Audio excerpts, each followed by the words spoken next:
Hi అండి, good morning. ఎలా ఉన్నారు? నేనైతే చాలా బాగున్నానండి. ఈరోజు సండే కదా, చికెన్ చేస్తున్నాను. ఈ చికెన్ చూస్తే నాకు మా అమ్మాయి గుర్తొచ్చింది. నిన్ననే హాస్పిటల్కి వెళ్ళింది తను. కొంచెం బాధగా ఉంది. తనకి చికెన్ అంటే చాలా ఇష్టం. కానీ శివరాత్రికి వచ్చిందండి తను. నిన్న వెళ్ళింది. ఇంట్లో చిన్న ప్రాబ్లం.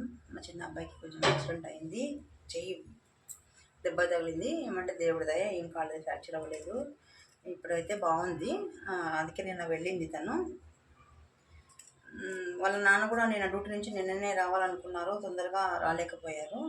ఆల్ట్ అవ్వడం వల్ల అన్లోడ్ లేట్ అయిందనేసి వాళ్ళ నాన్న కోసం వెయిట్ చేయాలనుకుంది. కానీ నిన్న వాళ్ళ ఫ్రెండ్ వెళ్తుందని చెప్పేసి నిన్ననే వెళ్ళింది. ఈరోజు చికెన్ చూస్తుంటే నాకు చాలా బాధగా ఉంది.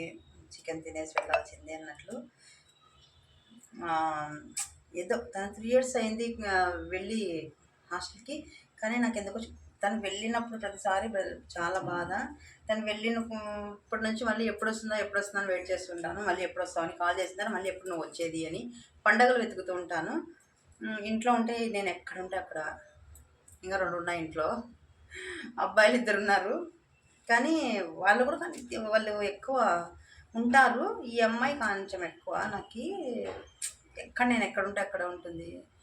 ఏదైనా నాకు ముగ్గురు పిల్లలు ఒకేగా ఏవైనా షేర్ చేస్తారండి. ఏమైనా హ్యాపీనెస్ అయినా, బాధ అయినా, గొడవైనా నాతోనే పడతారు.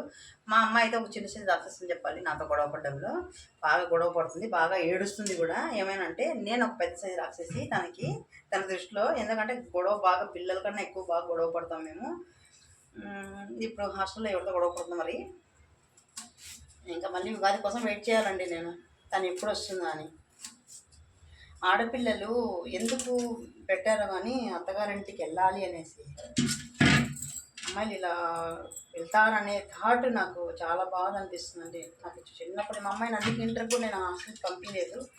బీటెక్కి తప్పనిసరి అందరూ దగ్గరే వదులుకున్నాను, వచ్చిపోవడానికి వీలుగా ఉంటుందని.